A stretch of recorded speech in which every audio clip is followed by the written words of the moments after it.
Thanks so much for joining us for another episode of Enlightened Conversations, where we invite our hosts and guests to share their views on the world, work, and their personal lives in an enlightened way. This season, we're also looking forward to engaging more with our audience, hearing your enlightened views, and answering questions and topics you would like us to weigh in on. Today's episode is hosted by Michelle Lightworker and Carolyn King. Hi everyone, it's Michelle Lightworker here, and having a little giggle because we've had some technical issues this morning. I was going to say technical issues this morning. We're having a heat wave. I've got the air conditioning on. I'm sweating bullets, but anyway, it's all good. Carolyn King, welcome to Enlightened Conversations Q&A. Hey, Michelle, I'm happy to be here again. I love chatting with you. Oh my God. It's a little bit of a comedy of errors because I couldn't get Zoom to do the live stream on Facebook because it asked me to switch my profiles and I kept switching them and it just wasn't recognizing it. So the moral of the story, I think, is maybe have the profile switch before I go into Zoom or do anything. Maybe that's probably the moral of the story. But today we've got a Q&A that we've noticed in our public forums that there have been some people that have been commenting on live streams about experiencing some physical discomfort when they've been listening to people share.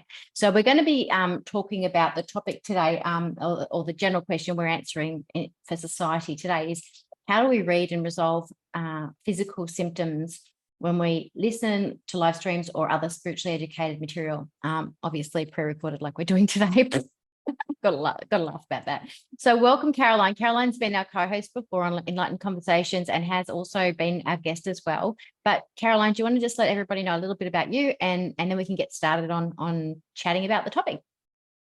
Sure. So a little bit about me. I love to study. So I've studied many different modalities, kinesiology. Now my mind's gone blank. Positive psychology, meditation, heart math, laughter yoga. I'm also studying hypnotherapy at the moment. So I'm one of those students that love to learn, not because I don't feel like I have enough knowledge, but because I like to learn more about just how we work, physically, how we work, and spiritually. Everything links. Everything links up. It so does. Essentially, I just work on a multi-dimensional level using a multidisciplinary approach. I love that. I love that. That's a really good summary. And I love what you said about being a life learner. You just love to learn. That's the same as me. Like, I just get curious about life in general and I want to explore things and I like to go down rabbit holes and find out a little bit more about different things. And actually part of the reason why I like Enlightened Conversations at the moment is it's really quite flexible around where we go. And so then what is calling us to be talked about. And I find that part of that for me really super interesting. And then having a co-host on board too, like with a topic, it's cool because it's like you get sort of similar or different perspectives and it just makes it more interesting, I think, too, for me. I agree. I love going down rabbit holes. I mean, I'm constantly, if I had a garden, if I use the image of a garden, I would have rabbit holes all over the place. And some are deeper than others, and some are, I've started that rabbit hole, I've gone down there yet. And, it's so much fun. It really is so much fun. And I think that's what life's about, just really exploring. And it's not just the book learning, it's these conversations that help us learn. It's life in general that helps us learn. It's connecting to spirit and listening to what comes through that helps us learn. It's everything. It is. And you'll see it in a couple of weeks, but this week, it's a bit hush. I haven't really let anybody know about it this week, like out there. It was something I personally went through, but I did my first Enlightened Conversation pre-record with my spiritual team. So that's coming out in a couple of weeks. So that was really super interesting too. So that will be the first time I've ever shared that. So I'm excited about that. So, well, let's jump into the topic for today. And it's all about how do we read and resolve our physical symptoms that we experience when we're listening to live streams in that moment. What do we do about it? We'll listen to spiritual education. Maybe we are studying a course. Maybe we are doing something to attend a workshop for a seminar or read an article even. And it's like, well, if there is some input going on, how do we read it? Like, what does it mean? Like, what does it mean when we're getting a sore tummy or headache or and so that's what we're going to be talking about today, because there's different reasons for why things happen. So yeah, so did you have anything that you wanted to kind of kick off around it, or are you happy to? I guess the first thing I want to say is, while there's a lot of information now about let me start that again. While there's a lot of information out there about, oh, I've got a sore tummy, it means this, or I've got a sore ear, it means this. I think that is valuable information, but we also need to discern what it means to us. So as we dive into this topic, I think it's important to not just brush it off, but actually stop and acknowledge what's going on and almost go into that space so that you can go, all right, Yeah. will the answer be out there? And, reading Louise Hay or in a Seagal Yeah. or whoever, whatever you're reading out there, but not necessarily just taking that on board as what your truth is, because you may be having that physical reaction for a different reason. Yeah, and it's interesting because when I was like getting ready today, like one of the things that dropped in was, when we talk about listening to our body, right? What does that look like? Not a lot of us have a really clear picture of that. I think people say, listen to your body, but what does that actually mean and practically look like? I'm a super practical person. Does that mean your body's talking to you? Does that mean what you just said? Like sit, stop, and just let it tell you what it needs to tell you. Does it mean that you have to dive into it? Does it mean you have to start a conversation with it? Like, what does it look like? And I think 1,000,000% what came through this morning, and I kid you not, and it's interesting that you had that straight off the bat, was what does it mean for people as individuals? Was when we do that, when we actually stop to listen and ask, and we're curious and we question and we develop potentially a relationship with that aspect of ourselves or that part of our body, what it's feeling and what it's wanting to tell us could be completely different from what a generic book might say that part spiritually pertains to. It could be that we have held a traumatic imprint in that part of our body, from previous times, or it could mean that there is some energy we're holding onto from someone else. It could be not even ours, but we won't know that unless we actually stop and listen, right? Absolutely. And I'm not saying those generic ones are wrong. I'm just saying that same. It's just about questioning, is that the right answer for me? Because sometimes looking at a generic one will send you on a journey and you can go, yeah, that is me, but it's not quite right. Or no, it's definitely not that. So I think it helps us discern what is going on for us. And I agree with you. It could be a trauma from another lifetime. It could be a trauma from this lifetime. We also need to discern whether it is our stuff or whether we're picking up other people's stuff, because when we're doing this, a lot of us are empaths, and we need to have strong boundaries to know, hang on, is this mine, or am I feeling what that person's feeling, or am I feeling someone else? Yeah, exactly. And if it's a live stream, like, it might not be about us at all. And we might not realize that. We might actually be picking up what that person who's doing the live stream is feeling at that moment, or even what they were feeling at that moment. And so it's not only about listening, like reading, or listening. It's about getting clear on whose it is, and distinguishing the energetic boundary. I think that's probably a great place to start on a practical level, wouldn't you say? I mean, stopping, I think, and noticing is absolutely like paramount, because half the time we don't even notice, do we? Like, what's going on, because what we're listening to is so interesting or whatever. We kind of sometimes disconnect from looking at what's going on internally. But yes, I think taking that moment to stop. Yeah. We're here listening rather than embodying what's coming through. Yeah. And then once we do that, stopping, listening, going, is it, then we can ask that question.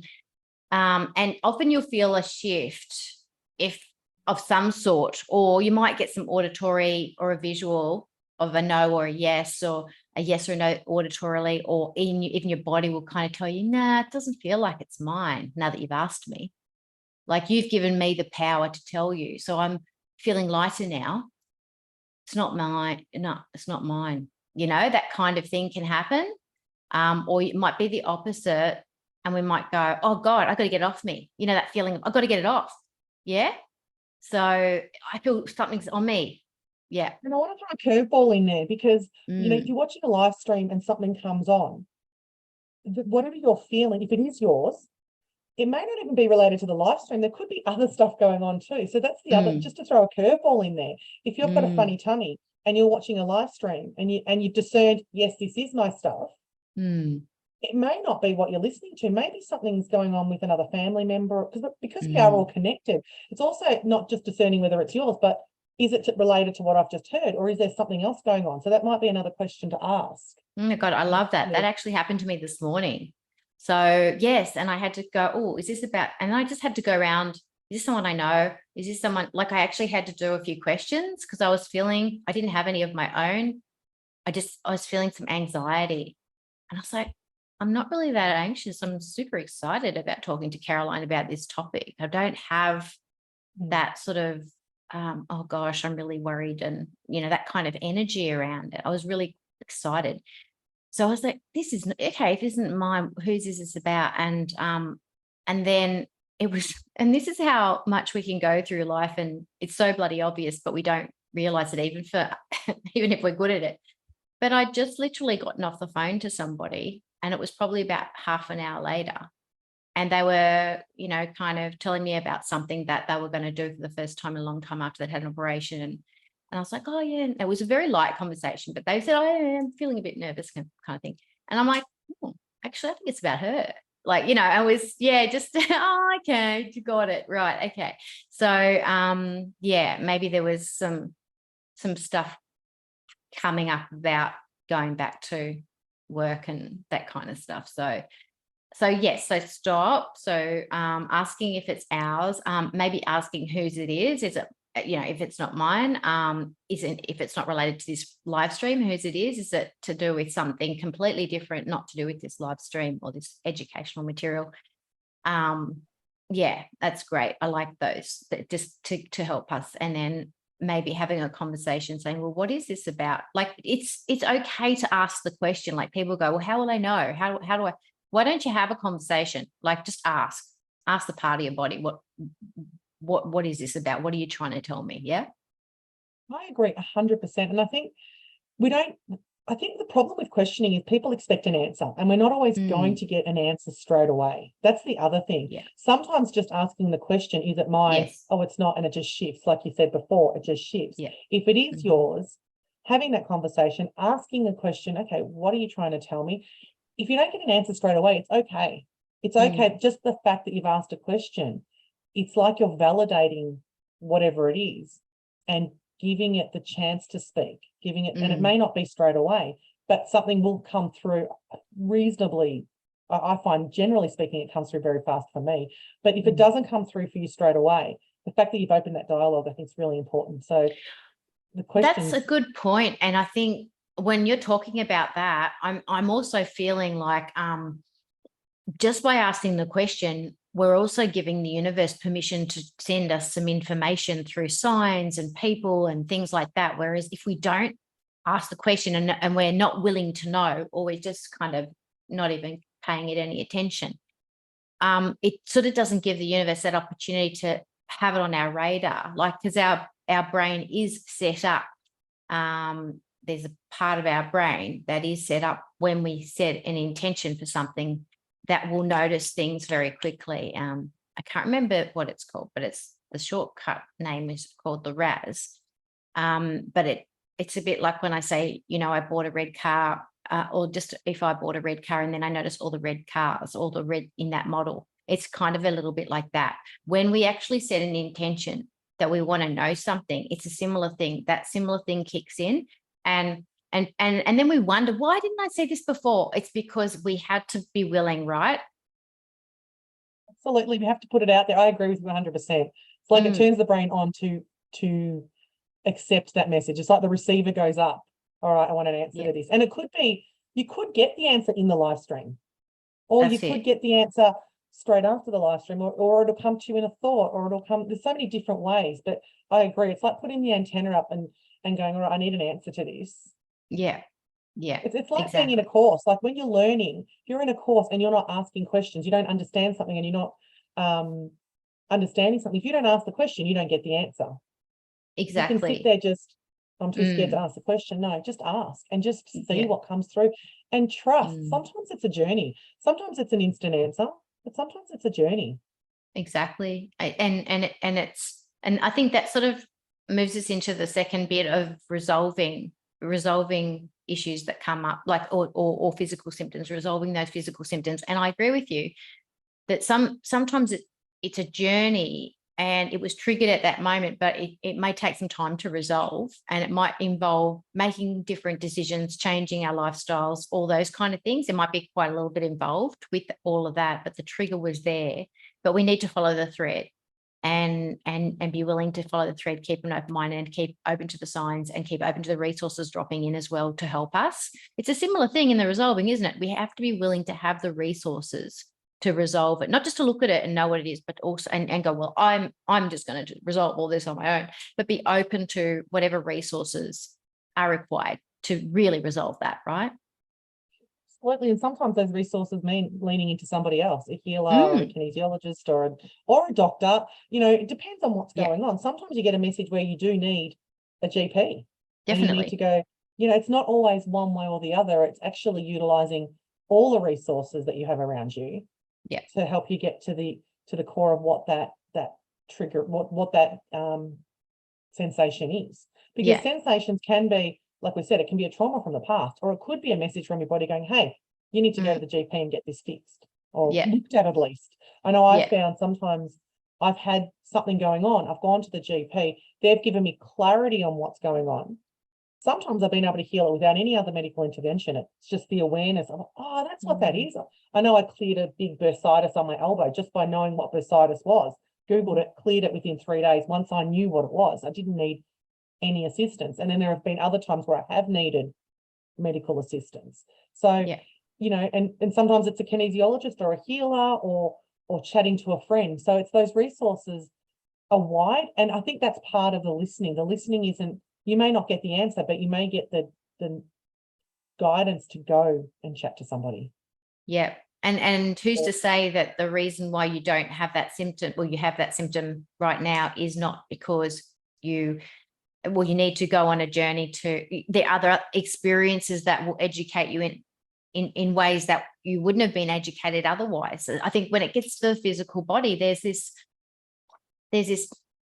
other really solid learning in a human form of how we do spirituality, and how we walk that path. And sometimes that involves very physical experiences. So, you know, it's not like, I think, not poo-pooing that whole thing either. Oh, I'm experiencing these physical symptoms. I should be able to resolve it on my own. If I don't, there's something wrong with me. There's something wrong with my spirituality. That's absolute BS.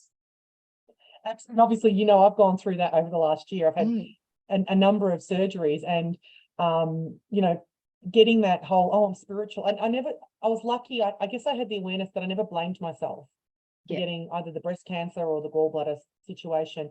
It was like, okay, this is what's happened. I do need medical intervention here, but I recovered really fast because there was no blame. There was no guilt. There was just like, what was there? I guess there was a genuine curiosity as to, okay, why did this happen? What's going on?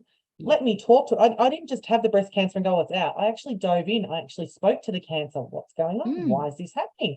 Okay, and now let me navigate through this because it's already happened. Even with my dysfunctional gallbladder, what's going on? I think it's time to release you. And I did get, it was funny, I did get a little bit of judgment with the gallbladder surgery, which I found interesting. But because it wasn't my stuff, I was able to move through it really fast and just recover because, you know, we're all on a journey and we are in a physical dimension. So we need to have a balance between, I think part of spirituality is accepting we're in a physical dimension and embracing both, embracing what you need at that time. Yeah, because we are here. Like, we are actually here. Like, and I know we're spiritual beings, but there is a physicalness to it. And I think we've come here for a reason, to experience all aspects of it, I guess. I agree. And I love how you said you talked to the cancer. I mean, I have a problem with, you know, people saying fuck cancer, because I think, hang on.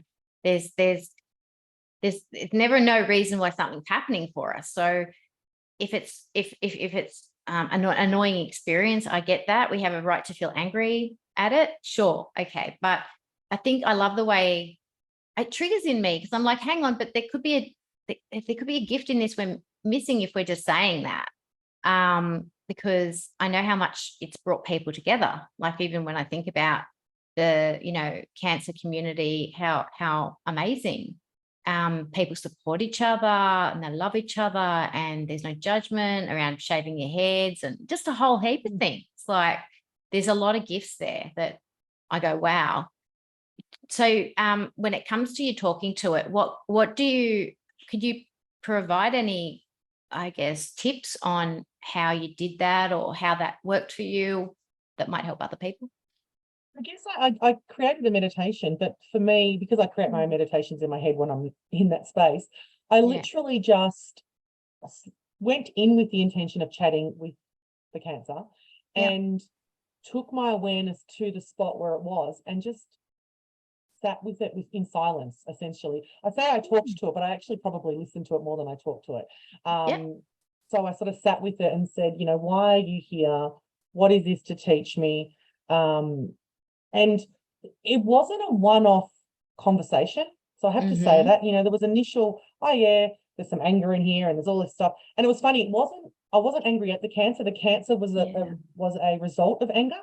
Yes. For me. Got it. And it was an ongoing conversation with that part of my body. And it hasn't stopped, even though the cancer's out.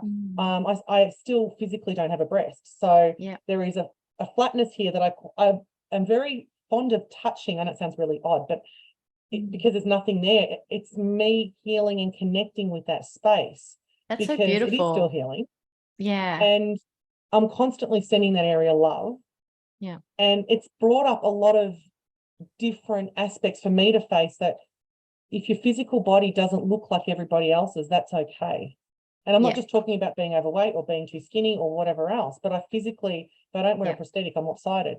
And so it's brought up a whole lot of other stuff. So there's a whole lot of gifts in there about, as much as we're physical, and I said that a minute ago, we're also spiritual, and this is only a blip in our existence. Yeah. And it's not being attached to the physical, but also having fun with the physical. Yeah. It sounds I love my purple hair. Yeah, but I know. Also, do you know what I mean? I absolutely know what you mean. Yes, you can, like, it's not like, it's both and. It's like, we can have fun and embrace the physical and have it the way we want to, but we can also have peace around our uniqueness as well. And I think that both go, because you can do all that other stuff till the cows come home, but if you don't feel peace about your uniqueness, nothing over that side of trying to do more things is going to make you feel any better about yourself or feel comfortable in your own skin, right? It's I think it's both. I think that's a really awesome, an awesome thing that's come out of this for you. That's fantastic. Yeah. And so getting back to, I guess, the topic at hand, when someone's having a conversation with whatever the sensation is, it will take more than one go. And it will take a journey. And like we said, it may take a GP, or it may take another healer, or it may take your own meditation. So taking just, when I say meditation, it's literally just closing your eyes and tuning into whatever that sensation is. Yeah. And allowing it to unfold to wherever it needs to go without judgment. Yeah. Yeah. And allowing it to, because you may go, well, it's nothing to do with, I don't know, say mum comes up. Well, I have a really good relationship with my mum, or I've dealt with that stuff. Okay, well, just follow the thread. Like you said before, follow the thread and see what happens, and let it unfold without judgment and without trying to fit it in a box. Yeah, that's funny, because I saw a box in the middle of the room when you said, just before you said that. And my thought was, look, you know what, it's sitting there anyway. Like, why don't you just let it open the box to see what's, you know what I mean? It's so funny. I was literally just seeing it. It's there anyway. Like, why not talk to it? Why not? What's gonna hurt? If you're really, really super scared and you need support, fine. Call a friend, call a therapist. Have them hold space while you go explore it, and let them know what you want to do. And if they can't, but if they're not the one, then again, be open to the resources to come in to support you do that. Like if it does feel too big, honor that too, but don't do nothing about it if it feels too big, because it's a big freaking box in the middle of your lounge room. Quite often, I think the fear of opening the box is bigger than the actual issue. Like you've got this box and it gets bigger and bigger and bigger, but when you open it up, it's really only this big. Yeah. But it's the not doing it that makes it bigger. Yes. And like we said, it's a gift, and what's usually in a box is a gift. So I think it's true. It's true. That's good. I like that. Yeah. And it's funny, but like it's like sometimes like we think we have a lot of fear, and then we deal with it, or we know what it's about. We go, oh gosh, that wasn't so big. But then just from like healing that like very non-big thing, it's probably more joy than pain that we feel when we reclaim what we need to reclaim. But what happens, I think, then I just find, and I found this with many clients, is you just deal with that one thing, but that one thing infiltrates so many areas of their life, and that's maybe why it feels so big. But it's just a little thing that you need to deal with, but it then will absolutely affect every single pocket of your life in some way, and the people around you. So maybe that's what people feel before they go in. They think this is really big, because the actual process of reclaiming that is usually quite joyful and not as painful as we think it might be. If that makes sense. I would agree that, and I also would agree part of it may also be we're so used to carrying our boxes that there is another fear of it's a different analogy to rocks on a backpack. But we're so used to carrying it that there's another fear of, if I open it and release it, who am I? Well, I won't have, because if you've got a trigger and something is always, I don't know, I've always got sore shoulders. I don't, but I'm just saying, I've always got a sore shoulder. So that's my excuse, and that becomes my identity. So we identify with the box, but we don't know what's in the box. So we're identifying with something that we actually don't, it's not true, because we don't know what's in it. Yes, there's a fear of who would I be if I didn't have this, because this is all I've known, or this is what I've gotten used to. And so there's a fear of not having that. What does that mean? How do I look? How does my life look then? That's very true too. Very, very true. And I guess that's what people call their comfort zone. And I was speaking to Sand Mew. She's a global leader and healer, and in leadership, and she was talking about this elastic band of resistance, and we did a podcast on it called the 7 Signs of Resistance, and she mentioned this elastic band and how usually it only starts to pull when we start to step out of our comfort zone. Like it's like that kind of thing. But interesting thing that happens with that elastic band is it actually starts to loosen over time. So what feels like a stretch and uncomfortable and weird, moving out of our comfort zone, begins to feel comfortable. Our circle of resistance gets larger. So there's not a lot we're resisting anymore. We've just got a big playground in the middle. It's quite interesting. Yeah. I love that playground in the middle. I think you get comfortable in it's not resistance anymore, so it's not really using that word, but it's comfortable in that space of just doing new things, because it's exciting, it's an adventure, it's experiences that money doesn't buy experience. Well, it can buy some experiences, but really the experiences are us going out there and doing things. And I think that's interesting for you and I, because we just learn stuff that, like the rabbit hole thing, like we like to another rabbit hole, go down that, because life's exciting and adventurous on so many levels, psychologically, physically, whatever. And I think that's when you're in the joy of just, I guess, how they talk about mindfulness, the present and things like that.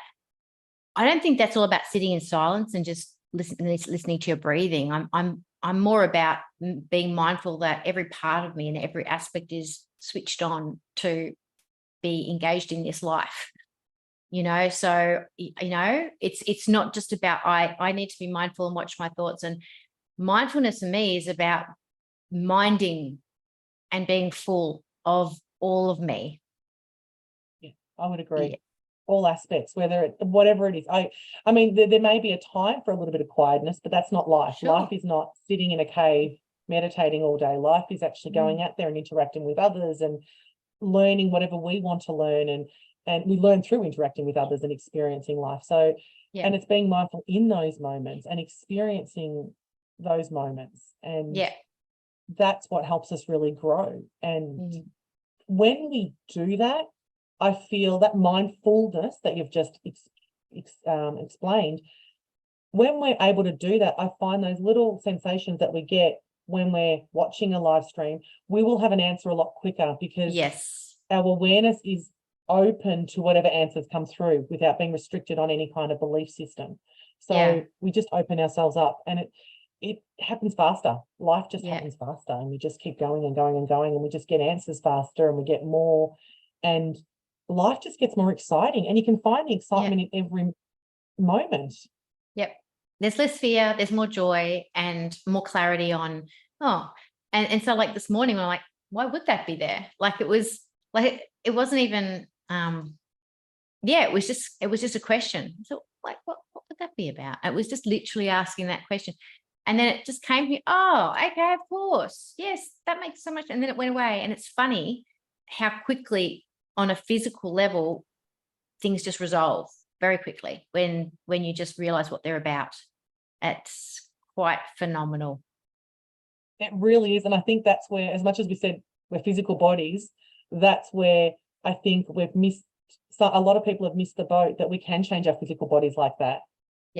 When we're in that space, because as much as we're physical, we're not physical, because science tells us that we're actually particles, vibrating really, really, really, really fast. And every part of us has its own little consciousness. So when we have that awareness, we can instantly change something, even on a physical level. Yeah, exactly. So when you're wanting to do a deep dive into finding out, you're sitting, you're listening, you're asking, you're making sure it's yours, having a bit of a conversation, maybe several conversations around what could this be about, getting more information, who do I need to see to get more information, who can support me to make sure I'm comfortable with unpacking this, and I think following, I'm a big believer in following up with action. The things that you're actually being guided to do, take care of yourself and that aspect of yourself. Because part of the reason why things usually return or come back or don't resolve is a lot of it is about that aspect of our psyche at some point by someone has felt abandoned. And so if we take the time to listen and we find out what it's about, and then we don't follow up, it's like we re-traumatize that part of ourselves. So we need to make sure that we're willing to plan in practical times. I think all the things that part of us says, well, this is what I need. This is how I need it. This is how often I need it. And we need to turn up and we need to do it, so that we don't recreate the trauma. Say, for instance, if that anger was about somebody in your family that did something to you, and the guidance was, well, this is what I need to do. This is how you need to treat me and myself, and things like that. And then if you have things that you've put in play that show that and demonstrate that, that builds a trust between you and the aspect of yourself. And then moving forward, it's less likely to come back, because why does it have to say, hey, look at me anymore? Because you're already looking at it in such a different way and treating it with respect. 100%. I think action is the key. And I think that's the thing that a lot of people don't necessarily do. They say, oh, I do the meditations and I do the mind and I do this and I do that. Yeah, but the action is what it's actually physically doing something different, whether it's removing yourself from someone or removing a substance out of your life or an experience, whatever it is, it's the action that actually solidifies, I guess, that change and that acknowledgement. Like you said, it doesn't feel abandoned anymore. It feels acknowledged. And that's the growth. It's moving through that. So I feel action's probably the key to nearly every challenge we face in life, is taking some kind of action. Yeah, I agree. Action that stops us from moving forward. It's like it provides integration, doesn't it? Like it provides a way for us to get for that to be our new normal, I guess, is probably the best way to say it. And then to get comfortable. Sometimes we don't feel comfortable, but there's a lot of work required to start to feel comfortable with the newness of things. But also, I guess the thing coming through at the moment is if people are just so confused and just so unaware and just cannot see the forest from the trees, they can be guided through kinesiology is a good one, because kinesiology, your body knows, but if you can't read it or listen with clarity, for whatever reason, it might be too big for you or too traumatic, your body will still communicate that. So that's something that you would have experienced a lot, I imagine, being a kinesiologist. I think what I really love about kinesiology is it's not me telling the client what's wrong, it's their body giving us Yes. information, and they get to feel it in their body. They get to feel the muscle locking or unlocking. So they get to experience that empowerment within themselves. So they may not be hearing the messages, or they may be hearing them, but they may not be acknowledging them or believing them, I guess, on some level. But by feeling the muscle monitoring, when we're doing the kinesiology, they can connect with it. And I think that's what's really empowering about it. They start to go, oh, I thought that. Oh, here's your body confirming it. Oh, I thought that.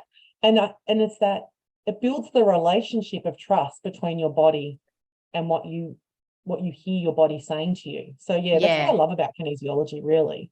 Yeah, that's awesome.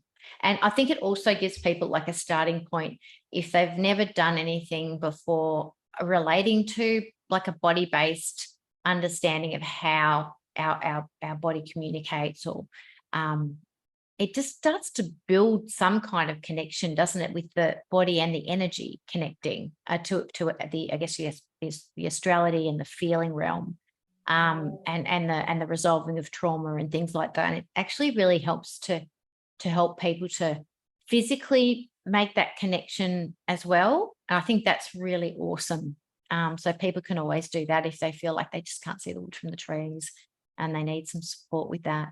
But there are also plenty of body-based psychotherapists out there, somatic healers that will take people through a journey and help them to dive into and feel supported through resolving some maybe deeply traumatic issues.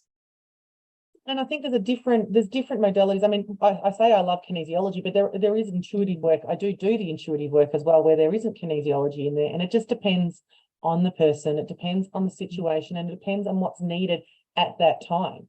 So sometimes a body-based modality will be fantastic, and other times you may need the help of another healer that just comes in and does help clear some stuff.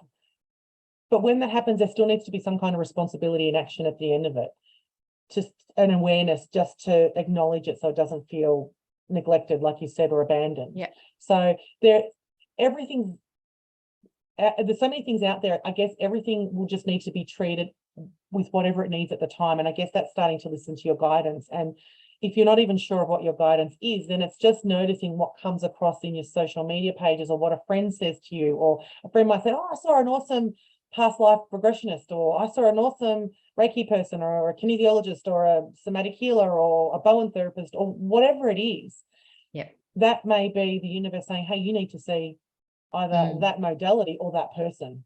All doors lead to healing on some level. So, you could be chasing the perfect therapist, but that might not happen. You might need to actually realize some things before you get to the perfect therapist, and that's for you. And so every step is a good step. Yes, notice those signs that on the bigger level, the ones that repeat on you. I think that's kind of the universe nudging you in a certain direction as well.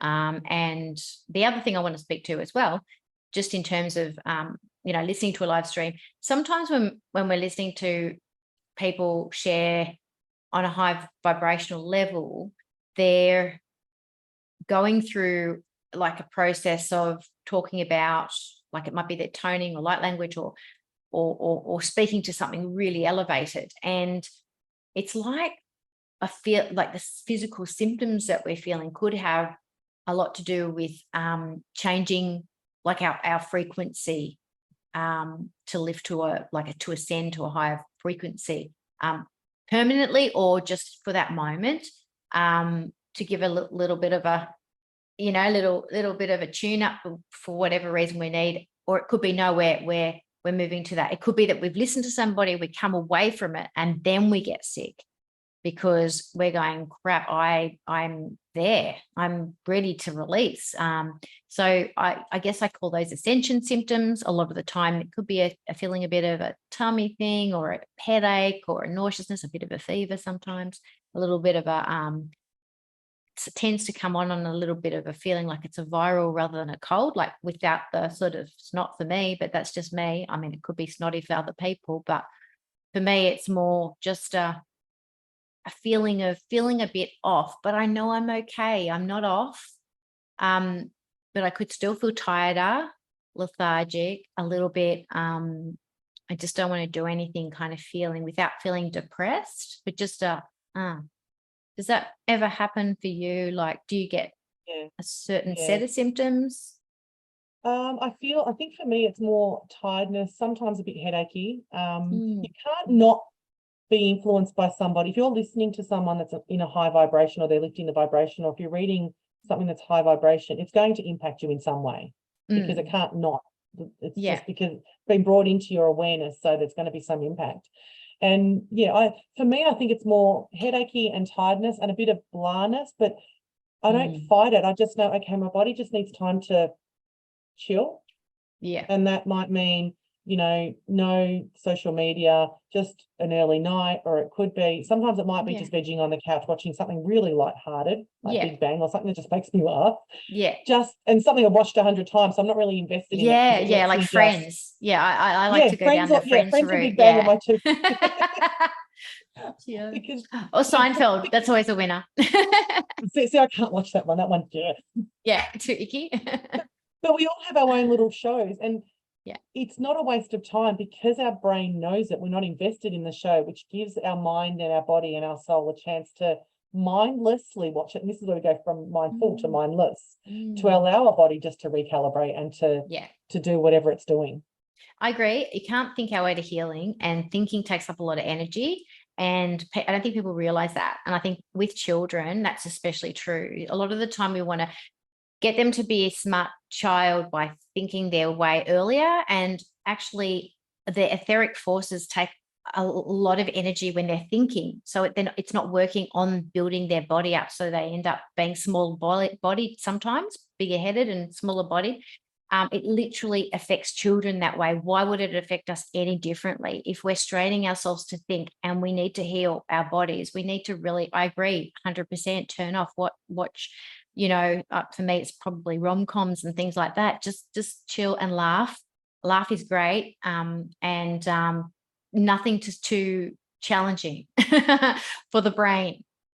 Yeah. Yeah. Absolutely. It's just taking that time out. And I'm constantly with the overthinking, I'm constantly, one of my biggest things I do in my clinic is listen to what people say and the words they choose to use.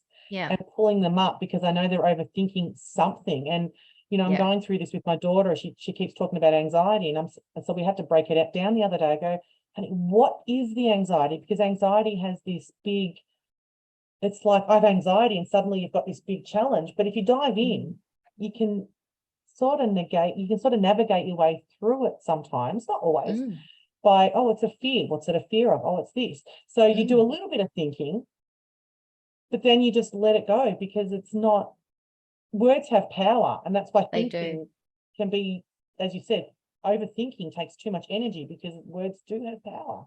And the other thing is that when we, I'll use an example, like sometimes we go to extremes and we catastrophize, and everything's bad. And it's especially in teenage years, like, oh my God, I've got anxiety, la, la, la. And I'm not negating anxiety, but it could actually just be a fear of something. And that's okay, perfectly okay to be afraid of something, so you can walk through and unpack stuff. Doesn't mean you have disorder, doesn't mean you're something wrong with you.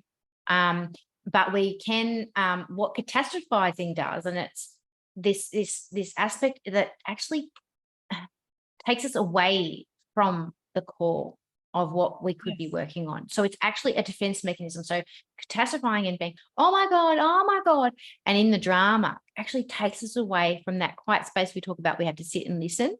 So I think from that point of view, when we blow things up into big deals without giving ourselves an opportunity to have a bit of a chance to have a little bit of question time with ourselves, I think we can create the very thing we don't want to, which is avoiding the thing, like not resolving it, basically. 100% agree. I think it's just another way of distracting ourselves from going deeper and listening. And when we're going deeper, it doesn't have to be scary. It's literally just asking the question, hang on, what am I scared about? Is that it? Hang on, has that ever happened? No, it hasn't. Or maybe it's happened once, or whatever it is. It's we are very good at catastrophizing. And I think with teenagers, look, their brains are still developing. Yes. And I know they say they're developed by the age of 25. I think that's what they generally say in science. But, you know, neuroplasticity tells us our brain's always developing. So we could be a 40-year-old with a teenage mind if we're not mindful of how we're processing. Totally. And so it's not an age thing as much as it's an awareness thing. 100%. I'm aware that very much so, especially when I see in someone else that aspect, and I can feel in myself that, just say a teenage aspect, somebody's behaving a little bit like a teenager as an adult, and they're behaving in a gossipy manner or a rebellious manner, if you will, manner, whatever it is. But I can feel it inside of me, and I know that aspect of my personality actually affects my brain in a certain way. And if I don't have other aspects on board to moderate that, I could so get into and be carried into Yep, I understand. I totally could. So it never goes away. I think those aspects of our personality at every age are there, neurologically wired. I mean, we were at that age for at least a year. And if you kind of tie a few years together where you're at that age-ish, there's a lot of neurology that's set up straight away as a trigger to go there. So I think, and it's a godsend too, when we have those reactions inside our bodies to go, like, to ask ourselves the question, like, what age am I right now? Or what age does this feel like right now? I think that's a really good question. Hey. Absolutely. I agree with you 100%. And I love that you said you've got the other aspects of you that moderate that part of you. And I know with me, look, sometimes I feel like I just want to go right into the teenage years and go, oh, stuff it, I don't care. I want to sit in my little funk right now. And, you know, and I'll be honest, I do that sometimes, but when I do that, I pull away and just go, I just want to sit in my funk, leave me in my bedroom, because I'm obviously just processing stuff. I'm not going to lash out. Just give me some space. Yes, absolutely. I think now I'm grumpy or I'm whatever. I'm giving myself time out, bitch. And that's good. I love that. I think that is a self-care strategy, a really good one.